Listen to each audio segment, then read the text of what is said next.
before we get started today, I want to show you guys what the bonuses I acquired in the last video do. Bottles Bonus 1. It brings back the DK mode from GoldenEye. Yeah, giant freaking head. How do you like that? Oh, yeah. Bottles Bonus 2. Gives you big feet and big hands. Yeah, it's all that kind of stuff. It's nothing major, purely cosmetic, but still pretty fun to look at. Bottles Bonus 3. Doesn't appear to do anything, but look at that! Now it's Kazooie's turn to have DK mode activated. Bottles Bonus 4.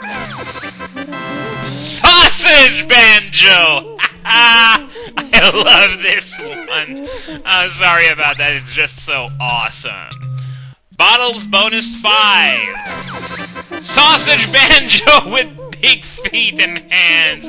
Where do those programmers get the ideas for that kind of stuff? Big Bottles Bonus. DK mode and big hands and big feet, and Kazooie has a big head as well. And finally, Wishy-Washy Banjo, which works a little differently.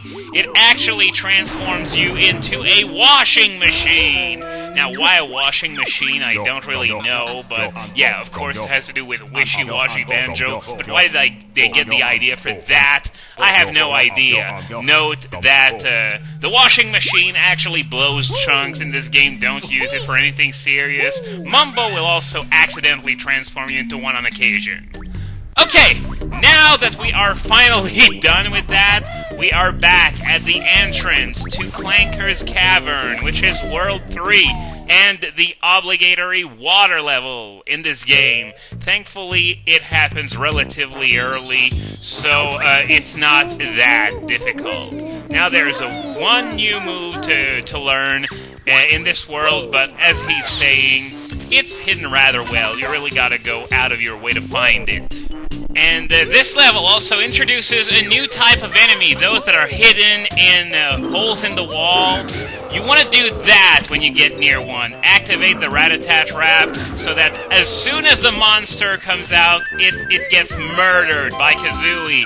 And we got the introduction of gold feathers as well. Gee, I wonder what the move I'm going to learn does! Yeah, it uses the gold feathers in case you haven't figured it out by now. So we got one more of these monsters. There we go. There are a few types of these monsters. We got the skeletal versions of these things. We also got birds hiding in holes in a tree, stuff like that. Here we got our first Jinjo. I don't think there's anything over there, so I think we're just about done in this area. The way this level is structured is that there's a huge middle, central, main area thing that we're about to head to right now, and there are a lot of other side areas that you can access from underwater, such as the one the entrance/exit is located in. So we got a few more notes. You just want to be careful to not miss them. And it's sort of going all over the place, but okay. This thing over there, Clanker. It's Gruntilda's garbage grinder. Clanker, not like dirty water, want fresh air. Wow, that's an amazing career choice you got there. A garbage grinder that doesn't like garbage. It's like, for example, a bulletproof vest that spontaneously melts in the presence of other gunfire. Yeah, you get the idea. But now, Clanker said he wants some fresh air, so we're going to have to give it to him. As you can see, he's chained down to that anvil-looking thing, so we're going to have to get him out of there. Now, this place is one of the more tense moments in the game because you're very deep underwater and you may not have time to get back up to get some air. Now you want to go through this thing 3 times in order to free Clanker. But, come on, where's that fish? There's a fish that's spitting out bubbles somewhere. There we go, I was about to say. Because, yeah, I was sort of lacking in the air department there. As you can see, there are also a few notes. There's a Jinjo that we're going to be seeing sooner or later. Let's have a second pass into this little key thingy. And okay, I think we're good, so let's go ahead and free Clanker.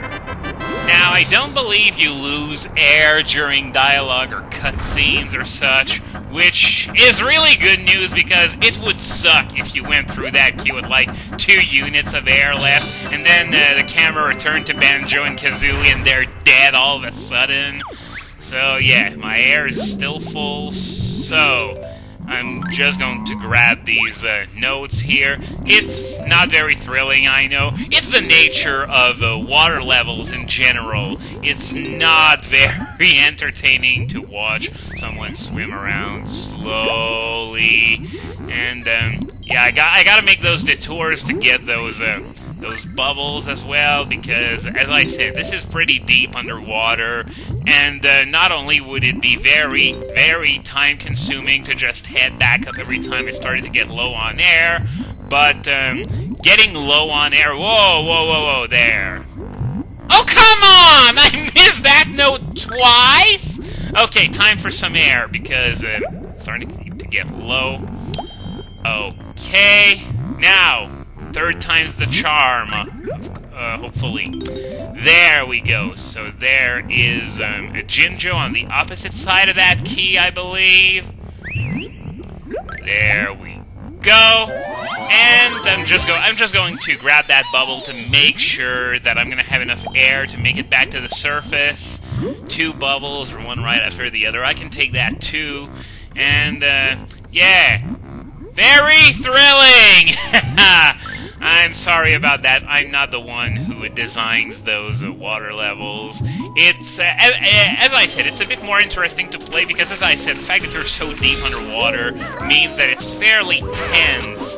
Now, I'm just going to head on top of Clanker to grab that Jiggy that he dropped as well, a few notes. That thing, we're going to take care of that later. I'm going to try to get the underwater stuff out of the way first, just to make sure I don't have a stupid death underwater for some reason. Not that it happens very often, because, as I said, we're still early in the game.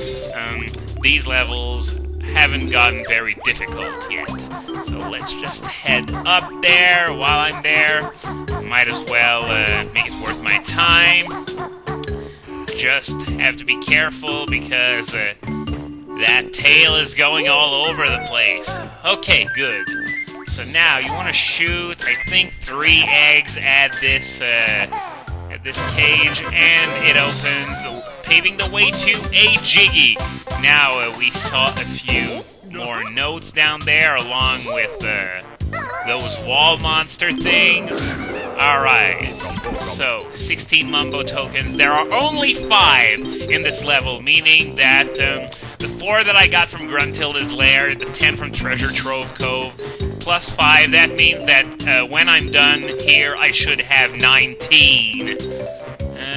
Okay, so now we're just about done with this, so let's head into those underwater areas. As you can see, there are a lot of pipes. You know what? I'm gonna go for those pipes that are on the ground there, because I remember one of them having notes. So it's sort of easy to miss if you're not paying attention, I guess. But it's worth checking out all those pipes. So there we go. It's the one that has. Whoa! Thank you very much, camera.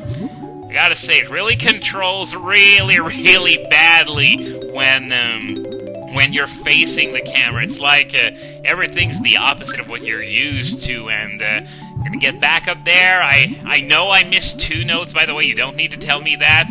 I just wanted to make sure that I was not gonna run out of air while trying to grab those 2 notes at the worst possible moment.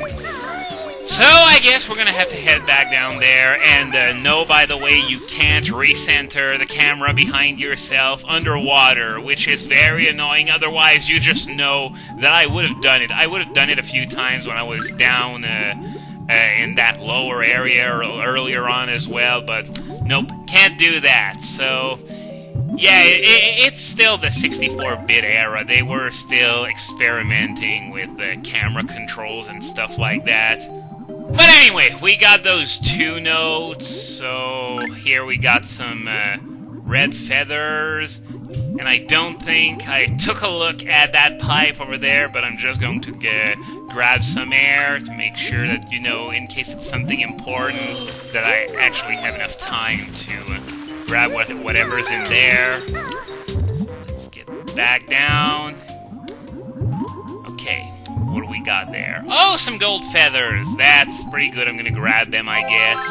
Because the maximum you can carry is 10, and bottles is going to give me 5 later on in this level. So, I guess we can check out those side areas that I mentioned earlier on. Here, I believe this leads to, well, not exactly a boss fight. You gotta take down a few enemies, and then you get a jiggy for that. So, meet the mutant snippets. They are like those crabs that we encountered in a treasure trove cove and earlier in this level.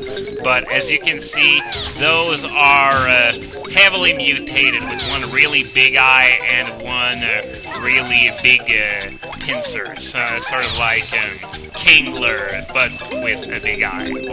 Whatever. So, how many of these do we have left? Okay, that was the last one, but... Okay, mutant snippet mutants, are we? Yours is prize. So those guys, on top of being heavily mutated, think that they are snakes and bees at the same time. Yeah, pretty freaking demented. But then again, that's what happens when you live in a place with what seems to be radioactive sludge. I'm gonna get the hell out of there before I get mutated myself. Not that I haven't gotten mutated on a few occasions at the beginning of this video, but whatever. And by the way, no, there's no time limit that you can spend there. You could stay here for the rest of your gaming life, and you still wouldn't gain any superpowers or other mutations. So... now, if I'm not mistaken, this hole over there leads to a dead end with, I think it's a jiggy, so I'm just gonna head down there to be sure, and if I'm right, then that means that you really need to go for air immediately before taking a plunge down there, and, no, apparently this is not what I was thinking about. How did I not see that exit? I was pretty sure it wasn't on my screen at any time, but oh well. Not complaining. This is not what I was thinking of course. But hey, I got a Jinjo out of the deal, so yeah, no complaints. So let's head over to the orange entrance. I don't really know what to call it. Let's see what's in there. There's got to be something, and we got Mumbo token. Yeah, there. As far as I know, there are none of these passages that lead to a dead end and or are completely pointless. There's always something in there. Now, this one is the one that we came from at the beginning of the level. So obviously, I'm not gonna skip it because I'm not ready to head out of this level just yet. I still have very little progress done. Now this is probably the one that I was thinking about earlier on, the one that leads to a dead end and it's a really long passage. So yeah, you really gotta hurry the hell up. I think I'm right, because I think it's the last one that I haven't explored. Yep, it's the one. It's definitely the one. And for your troubles, you get a Jiggy! So that's 4 out of 10. Now, you want to head out of there as fast as you can. I'm already halfway through my air supply, so let's get back. Faster! Faster, damn it! In Banjo-Tooie, there's a move that lets you swim faster than that, but this isn't exactly Banjo-Tooie.